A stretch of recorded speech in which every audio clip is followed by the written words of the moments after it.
Bismillahirrahmanirrahim. Assalamualaikum warahmatullahi wabarakatuh. Selamat sejahtera kepada semua sukarelawan Bulan Sabit Merah Malaysia, kepada semua rakyat Malaysia yang sedang menonton Facebook Live Persatuan Bulan Sabit Merah Malaysia. InsyaAllah malam ini sesi Facebook Live yang dibawakan oleh Persatuan Bulan Sabit Merah Malaysia ini dengan secara eksklusifnya menampilkan Ustaz Abid Liu yang kini berada di bumi Gaza, Palestin untuk misi bantuan kemanusiaan di sana.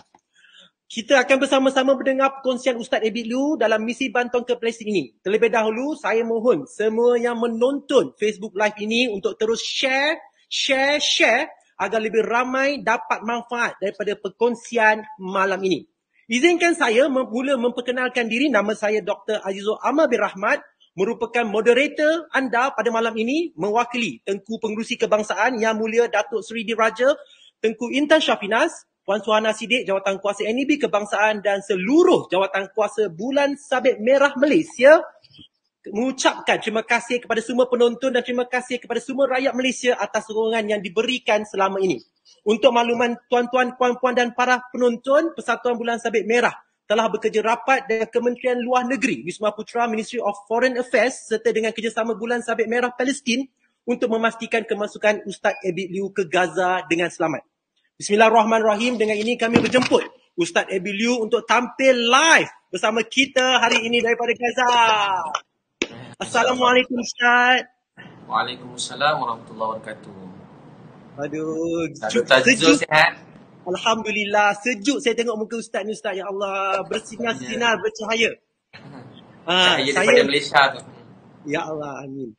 Saya mewakili semua rakyat Malaysia amat bersyukur dan seronok sangat dapat melihat Ustaz yang ceria, bertenaga di bumi Gaza. So, terima kasih Ustaz kerana sudi bersama-sama dengan kita Facebook malam ini. Terlebih dahulu, bagaimana kesihatan Ustaz dengan pasukan misi kemanusiaan di sana Ustaz? So, Alhamdulillah. Bismillahirrahmanirrahim. Assalamualaikum warahmatullahi wabarakatuh dan salam sejahtera Dr. Azizul dan semua sekali daripada Bulan Sabit Merah Malaysia, Malaysian Red Crescent. Jadi syukur pada Allah SWT. Jadi saya rasa sangat bahagia, bersyukur. Dan alhamdulillah tim semua sihat dan kita berada di sini disebabkan doa semua rakyat Malaysia dan juga doa orang-orang di Gaza dan usaha kuat bersama Bulan Sabit Merah Malaysia, Palestine Red Crescent dan terutamanya bersama Wisma Putra Datuk Seri Syamuddin Hussein, insya-Allah, dan kedutaan Malaysia di Egypt. So kita semua dah jadi macam sebuah keluarga lah. Untuk perjalanan masuk sini ni jadi macam perjalanan yang panjang tapi terasa macam sebulan puasa. Hari masuk Gaza tu macam hari raya, macam Idul Fitri, macam balik kampung sendiri. Dia rasa macam tu tiba-tiba. Dia bukan buat-buat ke, saya pun maksudnya dia macam satu perasaan yang macam walau panjang macam hari raya setelah sebulan puasa. Tapi kami makan banyak dekat Egypt tu, makan banyak. Cuma macam perasaan tu, jiwa tu macam puasa. Dan hari rayanya bila kami sampai jejak langkah kaki ke Gaza. So rasa macam balik kampung sendiri sebab hari-hari kita berdoa kan daripada kecil untuk Gaza, selalu dengan pasal Gaza, ramai orang-orang NGO, Red Crescent sendiri dan semua orang yang berusaha, ketua-ketua negara kita sendiri yang banyak berusaha untuk membantu Palestin ni. So saya rasa gembira dapat menjadi sebahagian kecil daripada usaha banyak dan usaha orang ramai, masya-Allah. Sebab apa yang berlaku selepas Ustaz bergerak ke Mesir, ke Egypt untuk misi kemanusiaan, semua rakyat Malaysia menanti-nanti perkembangan. Mereka risau apa yang berlaku, mereka cuba cek dan sebagainya. Tapi alhamdulillah bila Ustaz buat posting dan Ustaz sampai di Gaza, semua sujud syukur dan rasa inilah kejayaan yang terbesar. Boleh Ustaz kongsikan apakah perasaan pertama kali jejak kaki di bumi Gaza itu? So rasa sebab sebulan tu kita satu memang doa bertambah. Selamanya doa banyak, tapi nak masuk Gaza ni dia punya doa macam tak pernah berdoa. Kita minta semua berdoa. Saya mesej saya minta doa alim ulama, cikgu-cikgu, guru-guru, minta doa mak ayah, doa ramai orang. Hampir last kali seluruh Malaysia mendoakan. Seluruh Malaysia mendoa, walau saya tak ada sebab bila kita berada di Egypt tu, proses tu kita tak boleh macam beritahu macam mana, bagaimana, sebab dia proses yang perlu begitulah dinasihatkan demi keselamatan dan lain-lain. So kita berusaha, tapi teringin nak beritahu semua orang, tahu ramai yang resah, risau, tapi keadaan tu menyebabkan begitu. So Alhamdulillah memang asal plan kita awal memang begitulah. Satu, kita memang nak hantar barang daripada Egypt Red Crescent kepada Palestine Red Crescent gitu. Dan kedua, plan kita kalau sampai dapat hantar sampai sepada Rafah tu. Dan ketiga, kalau boleh nak masuk ke Gaza. Tapi pilihan untuk masuk tu sebenarnya yang ketiga. Daripada awal lagi Wisma Putra pusatkan, dan kita pada awal memang setiap hari saya sendiri berhubung dengan Datuk Seri Syamuddin, dengan Datuk Ida Murni dekat Wisma Putra, dan juga dengan Puan Suhana di Bulan Sabit Merah Malaysia kan, Puan Suhana. So memang kita berhubung sangat rapat dan setiap hari, dan untuk proses masuk tu memang bukan apa demi keselamatan. So Egypt dia, maksudnya kita pun lalui semua proses yang biasa orang lalui, dan bukan satu, rupanya berpuluh NGO, maksudnya mewakili berjuta orang daripada seluruh dunia yang nak masuk. Dan biasa kalau dia orang masuk memang 30-40 NGO, mungkin setahun beberapa kali, 2 kali dibenarkan, tapi sekali masuk memang sekali dibenarkan seluruh negara masuk sekali begitu. Tapi berkat doa semua, segala puji bagi Allah, usaha Datuk Seri Syamuddin sendiri datang daripada awal video call dengan Egypt, kemudian datang terus ke sini, dan juga Tan Sri Muhyiddin Yassin pun ada video call dengan Presiden Mesir dan lain-lain, dan surat sokongan daripada Bulan Sabit Merah Malaysia dan bersama Palestine Red Crescent, kita jumpa semua sekali. So kita berdoa, Alhamdulillah perjalanan tu kita bersyukur akhirnya kita dapat dibantu dan dikata di escort kan 21 checkpoint, 21 ada kita kebal polis sepanjang hidup kita tak pernah tengok kita kebal depan-depan. Kita kebal dekat 12 kita kebal. 12 kita kebal tu pula. Rentas padang pasir macam kat Iraq pada juga. Macam dekat kita di biji perang-perang kat Iraq tu, saya rasa begitulah. Kalau saya banyak dah pergi, bukanlah banyak negara pergi kan, memang kalau dekat border-border mana-mana pun kita faham kalau border darat ni bukan senang lah untuk rentas. Ini pula memang negara orang kata penjara yang saya dengar daripada yang lain-lain sebelum ni, penjara terbesar dalam dunia ni, sampai sini tu yang diberitahu oleh Presiden kat sini, Kesem Palestin, penjara terbesar dalam dunia. Sebab tu diorang bila dapat pergi pantai tu nampak happy, itulah paling jauh, itu pun dalam lingkungan 3 batu je mereka ni. So kita rasa sangat, bila langkah je tiba-tiba hilang semua penat sebulan, letih, rasa macam balik kampung. Dengan perasaan rindu keluarga.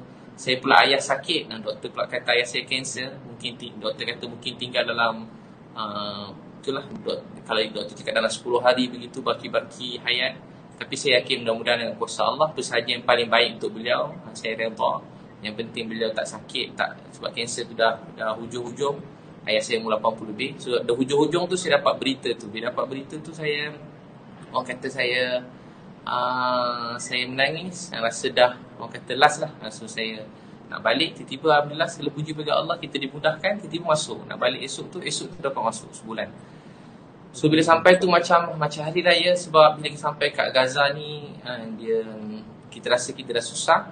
Kita sebulan, maknanya Allah nak beri satu ilmu apa dia, sebulan menanti sesuatu tu rasa seksa. Bayangkan mereka kat sini, kita kalau COVID kat Malaysia, kita hari bantu kan dekat sana. Masya Allah, Bulan Sabit Merah banyak bantu dekat sepanjang kita punya rakyat Malaysia ni, penduduk jiran saudara mara kita. So ini pun tak boleh rentas negeri, tak boleh rentas ke mana-mana pun rasa resah. Saya rentas, tapi saya tak boleh bawa keluarga juga. Sama, saya rentas untuk misi bantuan, tapi tak pernah lagi saya bawa keluarga rentas-rentas sana sini, tak ada.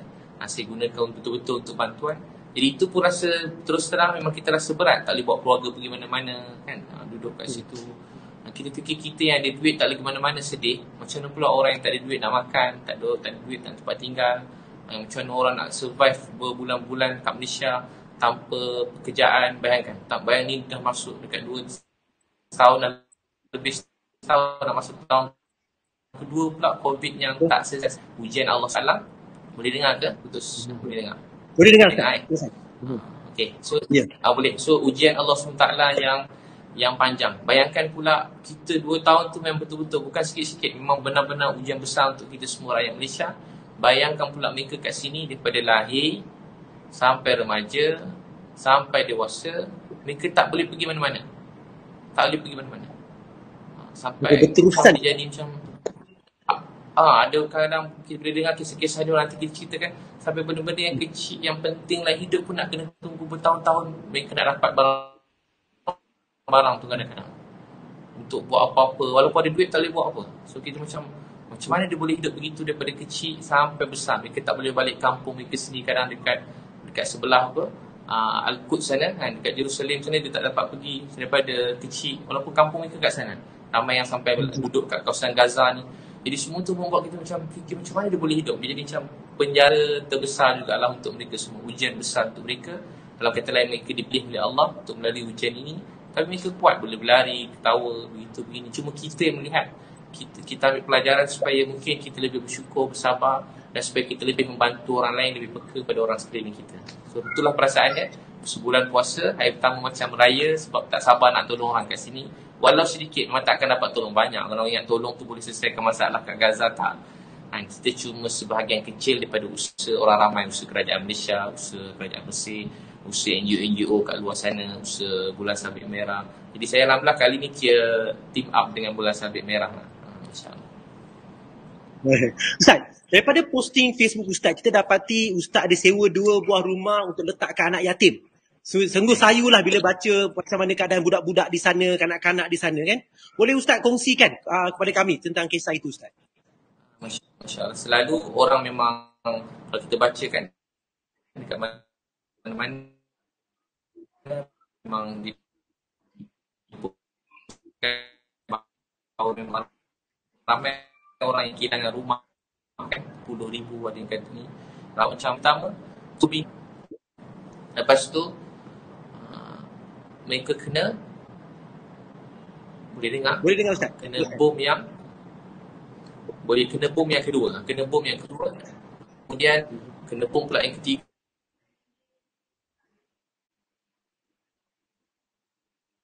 Ustaz Abid boleh dengar saya? Kita cuba pastikan line dengan baik. Kita terputus-putus sebentar Ustaz. Adakah Ustaz masih bersama dengan kita? Tunggu sebentar ya.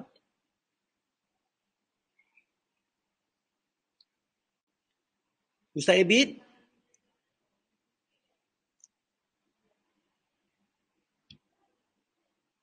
Kita terputus talian sebentar. Tuan-tuan, kita akan cuba dapatkan kembali Ustaz Abid Liu untuk bersama dengan kita. Mungkin ada sedikit masalah teknikal di Gaza. InsyaAllah pasukan teknikal sedang mendapatkan balik Ustaz Abid Liu untuk bersama-sama dengan kita. Sedikit sebanyak tadi kita sementara menanti Ustaz Abid Liu masuk kembali, kita dapati bahawa itulah yang dikongsi oleh Ustaz Abid Liu sedikit apakah yang mereka hadapi di sana. Dan kita juga mendoakan bahawasanya agar ayah beliau dalam keadaan yang sihat, kerana tadi beliau juga berkongsi, Ustaz Abid Liu berkongsi bahawa dia pergi, ayahnya terlantar di hospital. Kita masih lagi menanti bantuan teknikal untuk dapatkan balik sebab kita terputus ketika ini, dan kita sedang menanti Ustaz Abid Liu untuk masuk ke semula live bersama kita. Tunggu sebentar ya. Pada sementara itu, kepada siapa yang ingin ada soalan yang ingin ditujukan kepada Ustaz Abid Liu, saya cadangkan untuk tulis di ruang komen di situ. InsyaAllah kalau saya ada cukup waktu untuk sama kita kongsi dengan Ustaz Abid Liu mungkin soalan-soalan itu, kita boleh buat sesuatu. Tunggu sebentar ya. Kita dapatkan bantuan teknikal. Untuk pengetahuan semua, apa yang berlaku pada misi bantuan kali ini, bantuan ini melibatkan Persatuan Bulan Sabit Merah Malaysia dengan kerjasama Palestine Red Crescent Society, di mana Bulan Sabit Merah dan Palestine Red Crescent telah bersetuju untuk menjadi hosted kepada Ustaz Abid Liu di sana. So kerjasama yang dijalankan erat antara Wisma Putra ataupun Kementerian Luar Negeri bersama Ministry of Foreign Affairs bekerjasama dengan Bulan Sabit Merah Malaysia dan Bulan Sabit Merah Palestin. Alhamdulillah kita telah berjaya membawa Ustaz Abid Liu masuk ke dalam bumi Gaza dengan selamat, dan semua bantuan yang diberikan oleh Ustaz Abid Liu kepada semua penduduk di Gaza juga dibantu dan disediakan bersama dengan pasukan Bulan Sabit Merah Palestin di sana. Kami masih lagi tidak dapat signal daripada Gaza untuk bawa Datuk Ustaz Abid Liu kembali masuk join kepada live ini disebabkan saya rasa ada terdapat masalah teknikal yang tidak dapat dielakkan di sana. So walau bagaimanapun kami berharap bahawa misi yang dijalankan ini dipermudahkan Allah Subhanahu Wa Taala. Kita mengharapkan tiada semua yang dirancang itu dapat dipenuhi. Untuk pengetahuan semua, tuan-tuan kalau boleh nampak pada posting Ustaz Abid Liu juga, kita dapati bahawasanya beliau telah cuba membuka dua. Dia telah menyewa 2 rumah untuk jadikan sebagai tempat rumah anak yatim dan menempatkan budak-budak kanak-kanak di sana. Dan juga kalau kita nampak apa yang dikongsi oleh Ustaz Abid Liu sebelum ini, beliau juga mengatakan bahawasanya ada satu kanak-kanak ini apabila beliau menanyakan soalan nama siapa dan satu orang itu tidak dapat menjawab, rupanya dia ada masalah pendengaran dan beliau telah berusaha untuk mendapatkan bekalan ubat yang hantar daripada Egypt hantar ke sana. So buat masa ini tuan-tuan, itu saja Facebook Live ini. Kejap kita cuba dapatkan balik. Ya, Ustaz Abid Liu sudah kembali bersama kita. Alhamdulillah, minta maaf Ustaz ada masalah teknikal. Yalah, line kita pun kurang, putus sikit ni. So, kita duduk sebelah apa? Sebelah router ni, sebelah ni, modem ni sebelah. Okay, Alhamdulillah. So sampai mana tadi kita, Dr. Azizul yang handsome? Terima kasih. Alright. Ya, seperti saya kata tadi Ustaz, kita nak dengar. Kita dah dapat daripada posting Ustaz, kita dapati Ustaz dengar ya. Daripada posting Facebook Ustaz, kita dapati Ustaz cuba sewa 2 buah rumah untuk diletakkan sebagai rumah anak yatim. Boleh Ustaz kongsikan baik kisah tersebut? Masya Allah. Saya nak cerita, so kita akan kat sini kita ada pilih cikgu untuk bantu anak-anak ni. So kita tak dapat bantu semualah. So kita pilih untuk permulaan ni 10 anak-anak yatim untuk mereka duduk di situ. Ada yang tinggal kat situ, ada 4 bilik. Dan selebihnya mereka mungkin akan datang balik hari. So kita terus buat tempat tu, kita setting, kita dah bayar untuk 6 bulan. Dua rumah kita jadikan satu. Kemudian boleh 6 bulan kita dah bayar sewa. So kita akan macam biasalah, macam kita buat dekat South Africa, kita buat dekat Malaysia pun, rumah kasih umat. Kita buat rumah kasih umat. So rumah kasih umat ni kita buat rumah kasih umat kita buat dia jadi salah satu keluarga, suami pun meninggal, syahid lah, kena bom, ujian untuk mereka. So anak tu kecil-kecil, ada baby lagi, anak tu baby lagi. So yang besar pun mungkin tingkatan 4 begitu. So anak 7-8 orang, maaf anak 7 lagi. Saya pun bila bermula muka biasalah, muka sedih. Saya seronok bawa hadiah-hadiah sebab kita tahu anak-anak saya kalau jumpa orang, saya cuma ingat, saya ingat cikgu saya cakap. Macam mana nak nasihat orang, macam mana nak tawan hati orang, macam mana nak menyampaikan kebaikan, macam mana nak ubat hati orang sedih. Jadi cikgu saya katalah, kau ni, itulah bahasa dia, kau ni bukan nak jadi penceramah, bukan nak bersyarah-syarah. Tak. Kita kadang-kadang nak, macam kita jumpa anak kita sendiri, jumpa orang macam adik kita sendiri.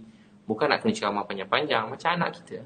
So anak apa yang buat dia happy bila kita balik biasanya? Kalau anak saya sendiri setiap kali balik rumah, saya bawa hadiah walaupun kecil. Atau saya beli makanan yang diorang suka. Saya pun... Ustaz Abid Liu adakah bersama kita? Kita ada masalah teknikal untuk kali kedua, ya Allah. Permudahkanlah insya-Allah. Ustaz, boleh dengar saya Ustaz? Boleh, dengar balik dah. Waduh, rintangan kita. Saya boleh nampak lah. Macam anak-anak kita sendiri. So bila kita bawa patung daripada dia sedih, saya pun jelas saya tak pandai cakap Arab. Orang sini pun tak banyak cakap orang putih. Saya pun sedang je orang putih tu. Jadi tiba-tiba bila sampai, bila kita bagi tu dia orang macam happy. Nampak patung tu, nampak apa yang dia nak. Kalau mainan tu dia tak berkenan sangat, muka dia kurang senyum. Tapi kalau mainan contoh kena, perempuan dengan make-up dia ataupun dapat mainan-mainan tu, kalau lelaki dapat macam pistol-pistol tu ke, dia dapat je mesti dia senyum. Dia orang senyum, dia orang happy. So bila tengok budak-budak tu happy, kita pandang muka mak dia pun tersenyum. Lagi pandang muka nenek pun tersenyum.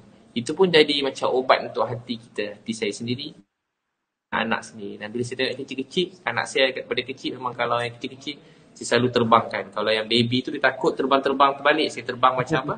Macam dukung gitu kan. Tapi kalau besar sikit, kita terbalikkan kepala ke bawah, kita pusing laju.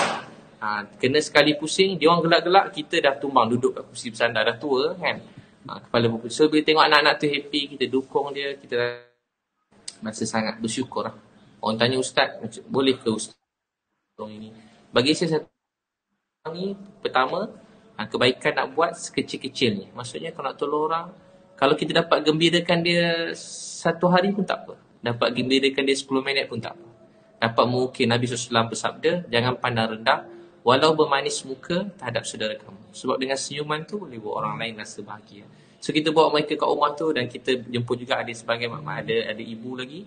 So mak dia kita bagi sikit sumbangan dan mereka akan duduk kat rumah tu sebahagiannya. Sebahagian lagi mereka akan ulang alik untuk buat aktiviti-aktiviti, untuk kelas-kelas begitu. Untuk pendidikan mereka. So bagi dia seronok dan kita akan kekal membayar rumah tu dan kita akan selia lah dari semasa ke semasa jika ada masalah atau tak sesuai. Biasalah mana-mana mesti akan ada tu, kita dah tahu dah, selalu dah kita nak bina sesuatu ni dia akan ada ujian, tapi kita akan jadikan ujian tu untuk kita perbaiki dan terus majukan. Tapi rasa bahagialah.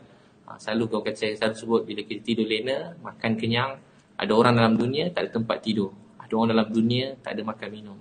Nanti kat akhirat apa kita nak jawab pada Allah? Sebenarnya kita akan ditanya oleh Allah, SWT. Kalau ada orang lapar je Allah tanya kita. Ada orang lapar minta tolong. Kenapa kamu tak tolong dia? Dalam maksudnya, kamu pun kami bagi rezeki, kenapa kamu tak tolong dia? Di sebab tu kita kena niat tolong orang lain. So tak cukup, sebab tu saya doa bila saya dapat masuk pertama antara doa saya doa supaya mana-mana orang, seramai mungkin orang boleh datang untuk bantu di Gaza dan mana-mana di Malaysia juga. Dan kita bantu, tanya khabar jiran, biar seramai mungkin. Jangan biar orang tertentu. Dia bukan satu, kadang-kadang orang ingat macam persaingan. Maksudnya terjadi macam oh ni persaingan. Tak. Kita semua sebuah keluarga. Untuk tu doakan yang terbaik kan, gembira. Macam gembira tolong. Kali lepas ni saya pun doa ada satu tim kan, dekat saya pun doakan mereka. Mereka pun melalui Red Crescent juga kan. Saya doakan Allah mudahkan mereka secepat mungkin sebab ramai orang yang memerlukan sesuatu. Ada seorang kita lagi satu rumah. Dekat rumah tu tiba-tiba saya suka macam check. Saya pergi saya macam bukan tak macam kita bawa sumbangan, bawa duit, bawa hadiah, tapi saya selalu fikir ada satu perkara setiap keluarga tu saya nak bantu sesuatu lebih sikit. So bila saya cakap tanya nama, semua sebut nama. Tanya nama masing-masing semua sebut. Ada seorang tak jawab-jawab. Rupanya dia tak dengar. Telinga dia pekak tak dengar. Bila tanya rupa belakang telinga ada penyakit dan dia kata dia perlukan ubat. Untuk ubat tu cuma dekat Egypt. Ubat dekat Egypt. So saya kata dia tak dia punya apa? Dia punya doktor bagi tu apa nama ubat. So saya pun tengok nama ubat, dia kata dia perlu ubat tu. Bayangkan anak comel, cantik, rambut dia perang. Rambut perang-perang, cantik-cantik anak-anak ni. Orang kata kalau dia guling atas pasir pun dia cantik lagi. Dengan rambut dia perang macam tu. Kulit dia pun cantik, semua comel. Tiba-tiba adik tu dia tak dengar, dia perlukan ubat. Sedih tak? Dia cuma perlukan satu ubat, doktor kata ubat tu diperlukan. Dan selepas mungkin titik ke apa, saya tak tahu ubat apa tu. Lepas tu doktor tahulah agaknya kalau doktor tengok. Jadi dia dapat ubat tu, habis dapat ubat tu baru dia boleh buat seterusnya mungkin pembedahan ke apa. Di dekat sebelah sana, seberang sana. Satu apa dekat West Bank. Dekat sana dia ada macam pembedahan. Tapi dia perlu ubat tu aku dapatkan kat Egypt. Jadi kita doa ada tim nak masuk tu supaya dia bawa lah sikit ubat tu. Ubat dia sikit untuk seorang anak tadi. So insya-Allah saya doa demikian akan mungkin masuk dalam masa terdekat ni, mudah-mudahan lagi cepat lagi bagus. Walau dapat tolong seorang anak kecil perlukan ubat, itu sangat berharga macam anak kita sendiri. So begitu dalam bantu walau kecil, dia bukan soal kecil, besar, banyak, tapi kita kena sama-sama bantu. Saya doakan mudah-mudahan satu hari nanti kita seramai mungkin berdatang ke sini. Biar semua orang lihat. Dan saya benar-benar berdoa begitu. Semoga Allah mudahkan untuk semua sekali. Ustaz, satu soalan Ustaz. Kita melihat, Ustaz sendiri melihat keadaan penduduk dan kediaman mereka yang selepas serangan-serangan yang dilakukan oleh tentera Zionis ni. Ustaz boleh kongsi keadaan di sana sekarang Ustaz? Macam mana selepas? Masya Allah. So saya pun bukanlah pengalaman banyak ke apa, tapi 1-2 hari punya pandangan mata saya lah. Mungkin saya nampak sudut ni, ada orang nampak sudut lain. So kalau kita sampai mereka memang dari segi mereka bandar macam kita, macam sebuah bandar. Bukan bandar, bukan kuno. Macam bandar kat tempat kita. Dalam bandar ni ada orang susah, ada orang senang, ada orang sederhana. Kalau dari segi zahir begitulah. Maksudnya dia ada kedai, ada pasar raya besar tak adalah, tapi kedai-kedai ada. Kedai makan-makan sedap-sedap ada. Jual kod macam kod dia pun ada juga kan. Jual kod. Jual-jual lah, maksudnya kedai-kedai semua ada. Cuma tak lengkap. Tak lengkap. Contoh bila kita pergi hospital bawah Red Crescent punya hospital, Al-Quds kan, Al-Quds, Palestine Red Crescent. Antaranya tadi kami dah pergi 2, satu Al-Quds, satu lagi Al-Shifa, Hospital Al-Amal. Al-Amal tu besar sikit. Tu dekat Han Yunis. Dekat Han Yunis. Dekat Han Yunis. Saya pernah menyebut begitulah. 2 hospital besar. Jadi yang Al-Quds ni bila kita pergi, baru dulu dia orang kena bom juga. Dia orang kena bom. Walaupun je lah Palestine Red Crescent ni terkenal macam seluruh kan, dia tak ada macam berpihak mana-mana, untuk yang penting dapat manusia, orang dapat dibantu. Tapi kena bom juga. Al-Quds tu kena bom. Dan bila kena bom, dia punya lift tu semua rosak. Lepas tu ramai orang kat bawah. Dia orang kena bom. Yang sebelum ni lah, bukan yang baru, yang sebelum ni. Jadi kat bawah ramai orang dan dibawa keluar semua sekali. Ada gambar-gambar yang presiden kat sini tunjuk. So bila kita tengok rupanya nak tempah lift tu, lift nak bangunan hospital kalau tak ada lift macam mana? Lift tu dia 2 tahun baru dapat lift. Baru dapat kebenaran daripada sebelah sana untuk bawa masuk lift tu. 2 tahun saya? Benda-benda lain. Jadi bayangkan macam tu. 2 tahun? Lama, 2 tahun. Maksudnya nak dapat ubat 2 tahun. Contoh banyak pembedahan ditangguhkan sebab contoh yang jantung dia perlu apa dia panggil? Dia punya stand tu. Tu semua stand tu terpaksa dia stopkan sebab tak ada tak sampai stok, nak order tu memang lama. So antara benda-benda macam tu bila kita dengar macam hati kita ni macam kalau kita dengar jenis nak selamatkan orang ni kita memberontak. Memberontak. So saya sepanjang hidup saya ni kan kita biasa kalau kat Malaysia tu sampai saya berlumba-lumba. Satu hari saya nak pindahkan 7 rumah macam tu. Saya set kat ni, kami pecah rekod sendiri. Rekod bukan untuk kebaikan, fastabiqul khairat. Kami katakan pindah 2 keluarga satu hari. Kita kata hari ni kita ada 7 keluarga kat Johor Bahru. Contoh kita nak pindahkan 7 keluarga dalam sehari. So kita mula pada pagi sampai tengah malam. So semua tak makan tengah hari, tak makan malam kat Johor Bahru ni cerita ni. Siap 7 rumah. Tapi kat sini bila bagus rupanya pelajaran, kenapa lama sikit sebelum masuk antara pelajaran ni, supaya nak ajar kita sebulan tu pun kita rasa kita jadi selaju kan.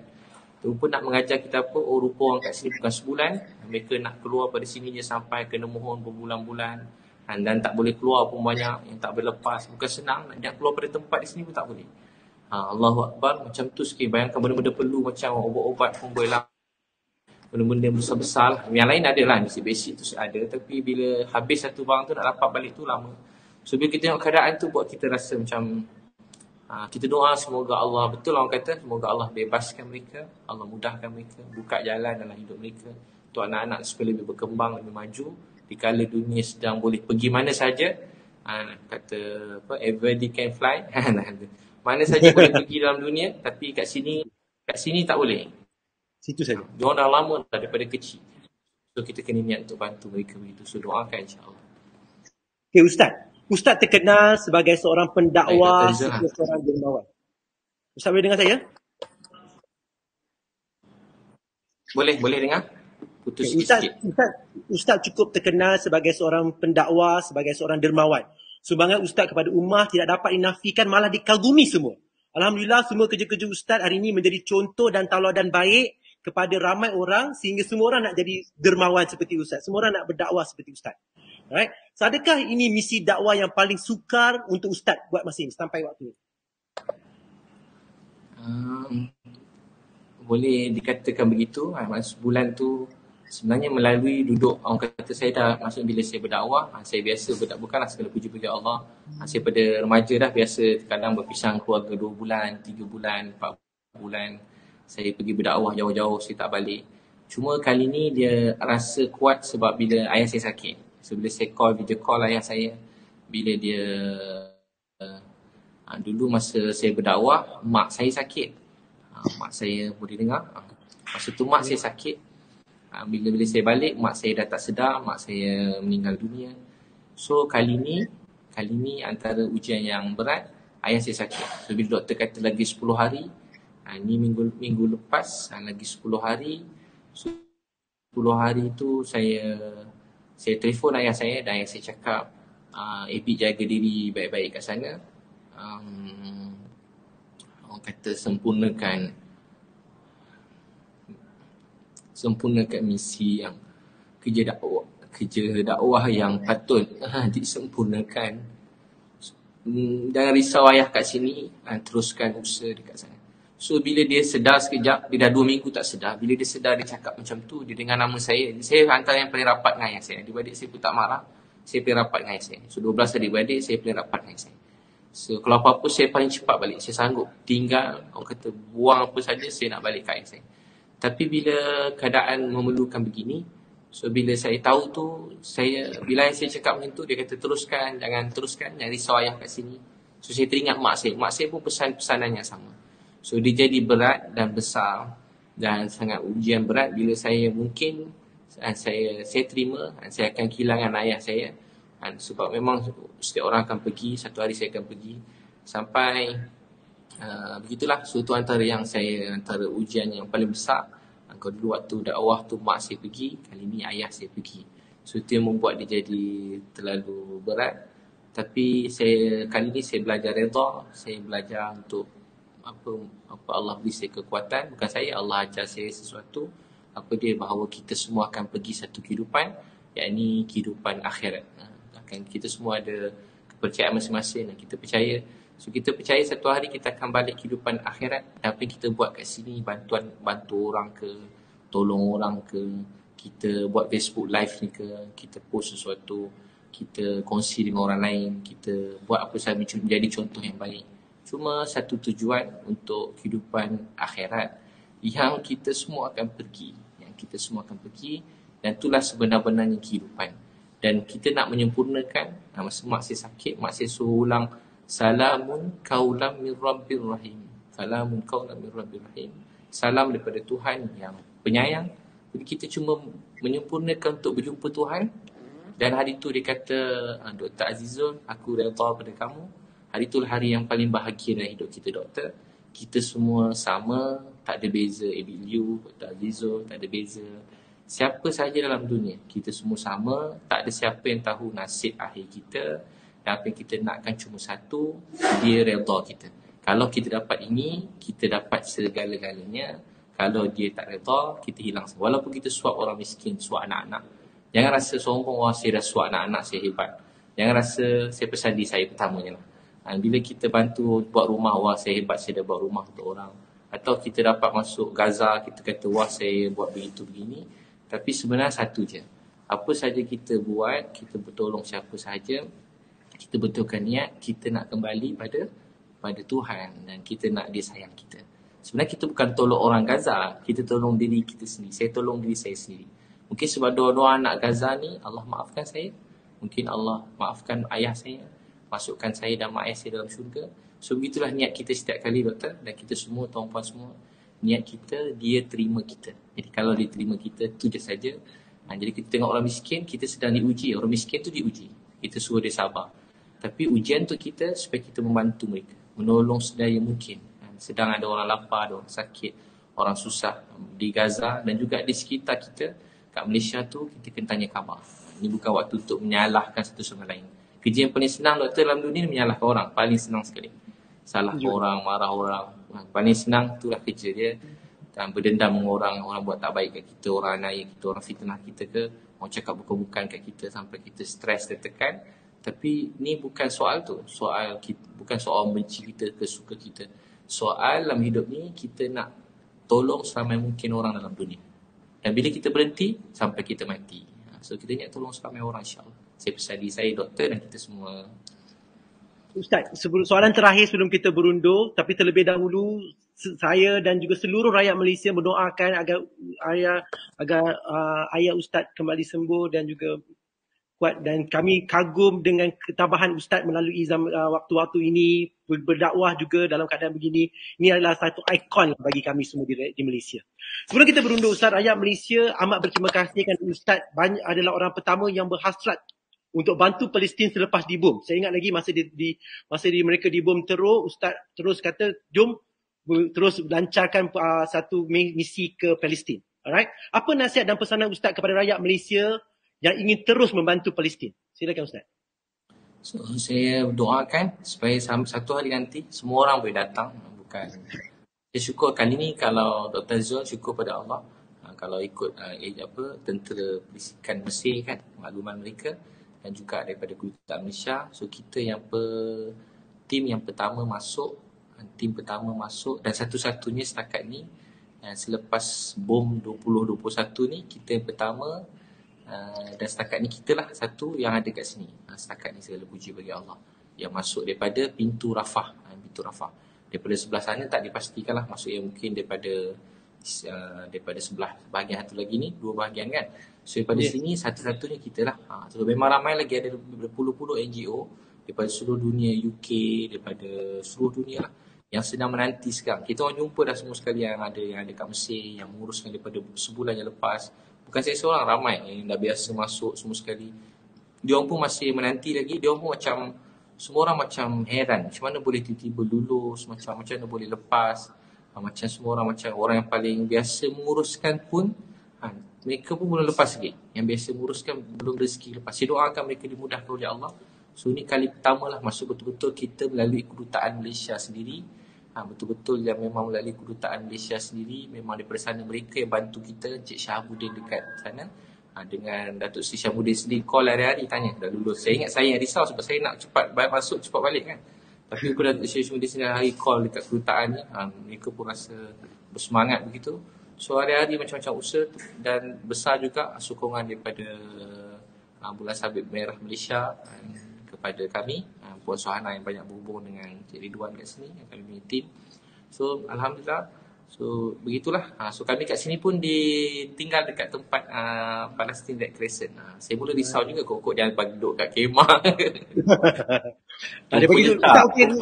Rupanya hotel cantik, besar, ada ruang dan selesa. Saya mula risau, bukan risaulah nanti nak kemah kot dia orang ni kan.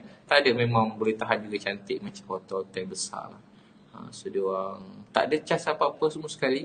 Dia pun tak ada minta apa-apa, tapi kita memang niat ada ni. Cuma memang tak ada, dia orang tak ada minta apa, tak ada cas apa dengan makan, semua sekali layan kita.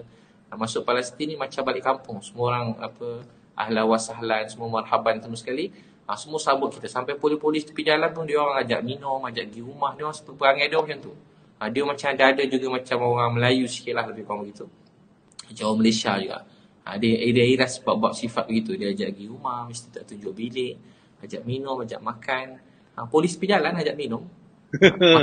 Masuk kat sepadan, dia daripada Egypt punya, kalau sepadan tu baik sangat. Sampai kami selalu dengar macam dekat, saya kata ujian orang berbeza-beza. Ujian kami awal-awal tu berat sikit, kemudian jalan tu awal berat. Tapi sampai biasa border Mesir tu, yang jaga Mesir pun baik. Saya sepanjang hidup saya lintas mana-mana border, mana negara, India ke mana negara, nak pergi seberang satu negara, tak senang, memang susah. Kalau ikut jalan darat. Memang jalan darat ni memang dia rintangan, dia check barang semua, memang orang kata kritikal. Kali ni tak, dia suruh kita duduk kat sofa. Saya duduk kat sofa, macam tiba-tiba jenis macam VIP kan. Macam tu, duduk kat sofa, dia uruskan semua sekali. Pasport pun tak payah beratur, dia orang ambil, dia orang checkkan peringkat Mesir dan juga peringkat Palestin. Macam saya terkejut, macam saya tak sangka. Orang kata macam kena tunggu paling cepat 3-4 jam. Tak, semua tak ada macam tu. Dekat sepadan tu sekejap je. Sekejap je kita, lebih kurang tak sampai sejam pun. Itu kira cepat lah. Check untuk beg semua ringkas.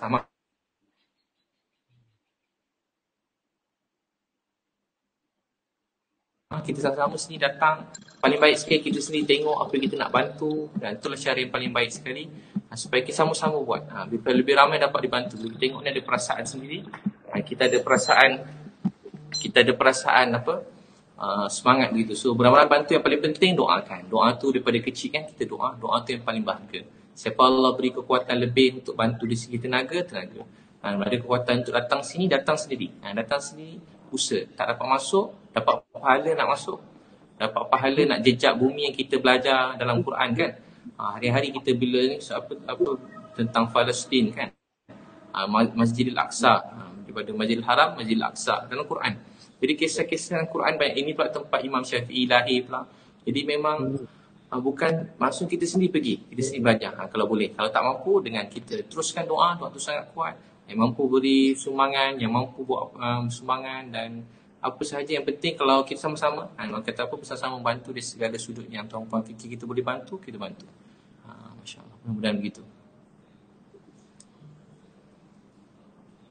Terima kasih Ustaz Abid Liu.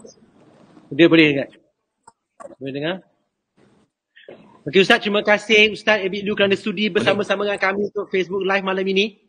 Kami doakan kesihatan Ustaz dan juga semua pasukan dalam misi kemanusiaan dilindungi Allah Subhanahu Wa Taala, diberikan kesihatan dan dipermudahkan segala urusan di sana Ustaz.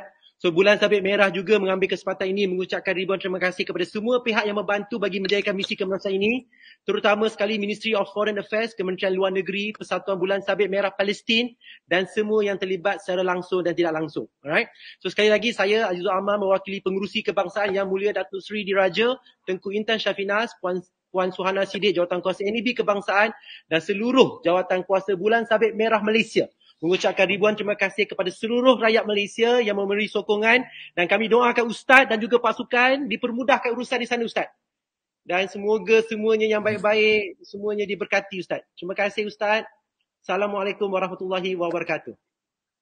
Waalaikumsalam warahmatullahi wabarakatuh. Terima kasih.